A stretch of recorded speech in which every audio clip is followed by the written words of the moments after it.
Sir இப்போ சட்டமன்றத்தில் விஜய் அவர்கள் பெரும்பான்மை காமிச்சிருக்காரு. 108க்கு ஜெயிச்சு 118க்கு வந்து கஷ்டப்பட்டு இருந்தாரு. ஆனால் இப்போ 144 வந்திருக்காரு.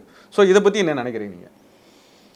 அதாவது விஜய் ஜெயிப்பார்னு யாருமே நினைக்கல. தேர்தல் முடிவு வரைக்குமே எல்லோருடைய கணிப்பும் பொய்த்து போனது.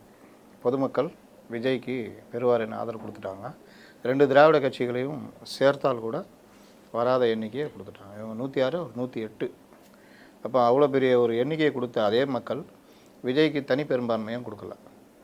அது அவருக்கு உண்மையிலே ஒரு வகையில் லாபம்தான். ஏன் சொல்கிறேன்னா, ஒரு 125 வந்திருந்தாருன்னா அவர் என்ன இருப்பார்னா, எனக்கு என்னென்ன ஆட்சி அமைச்சிட்டு அவர் வாட்டில் போயிட்டுருப்பார். அந்த 108ன்னு வரும்போது தான் பெரும்பான்மைக்கு பலரிடம் போய் பேசுகிறது, இதெல்லாம் அவருக்கு ஒரு பெரிய அனுபவம். அப்புறம் இந்த அரசியல் கட்சிகள், இந்த அரசியலுக்கு பின்னாடி இருக்க நாடகம், வெளியில் பேசுறது, பின்னாடி குலையிறது, இது எல்லாத்தையும் அவர் தெரிஞ்சிருப்பார். ப்ளஸ் ஆளுநர்னா என்ன, ஆளுநர் பதவினா என்ன, ஏன்னா ஆளுநர் பதவி தேவையற்றதுன்னு அவர் சொன்னார்ல. ஆமாம், அதெல்லாம் வந்து என்னன்றதை அவர் தெரிஞ்சிருப்பார். அதற்கு பிறகு அவருக்கு ஆதரவு அளிக்கிறதுக்கு முன்னாடி திமுக அதிமுக சேர்ந்து ஒரு முடிவு எடுத்தாங்க, ஆட்சி அமைக்கலான்னு. அதில் டெல்லியிலேருந்து ராகுல் காந்தி பேசி டி ராஜாவும் எம்ஏ பேபியும் இடதுசாரிகள் தாவேகாவை ஆதரிக்கணும்னு சொன்னால் முடிவு தலைகீழ போயிடுச்சு. அதற்கு பிறகு தான் இவருக்கான ஆதரவுகள் கொஞ்சம் கொஞ்சமாக பெருக ஆரம்பிச்சது. அந்த பக்கம் அதிமுக உள்ள நுழையுதுன்னு இங்கே வேக வேகமாக திமுக ஆதரவு கட்சியெல்லாம் உள்ள ஆரம்பித்தாங்க.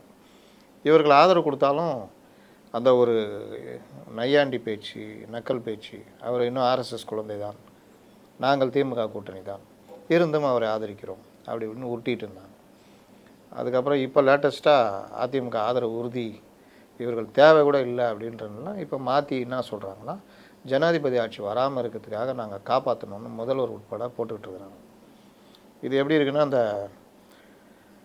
என்ன படம் வந்து அபூர்வ சகோதரில் ஜனகராஜ் கால் தடி விழுந்துருவார் தெரியுமா? ஆமாம். விழுந்தோன்னா தெய்வமே என்னன்னா, இல்லை வேறு ஆங்கிளில் பார்க்குறேன்டான்னு அந்த மாதிரி இருக்குது. நீ தேவையில்லைன்னு அவங்க முடிவு பண்ணிட்டாங்க. அந்த வடிவேல் ரூம் கேட்டப்போ, ரூம்லாம் கிடையாது, இது இங்கே தான் படு, இல்லை போ சென்னைக்கு அப்படின்னு சொன்ன மாதிரி, இனிமேல் எந்த டிமாண்டும் பண்ண முடியாதுன்னொன்னா வேறு வழி இல்லாமல் நாங்கள் வந்து ஜனாதிபதி ஆட்சி வராமல் தடுத்துட்டோம் அப்படி இப்படின்னு உருட்டுறாங்க. இதில் ஒரு இந்த கூட்டணி கட்சிகள் எண்ணிக்கையெல்லாம் பார்க்கும்பொழுது 120. இல்லை திடீர்னு இவர்கள் அதிமுக தரப்பில் ஆதரிக்கலாம் அப்படின்னு ஒரு முடிவு எடுத்ததுனால அங்கே ஒரு 25, அப்போ 145.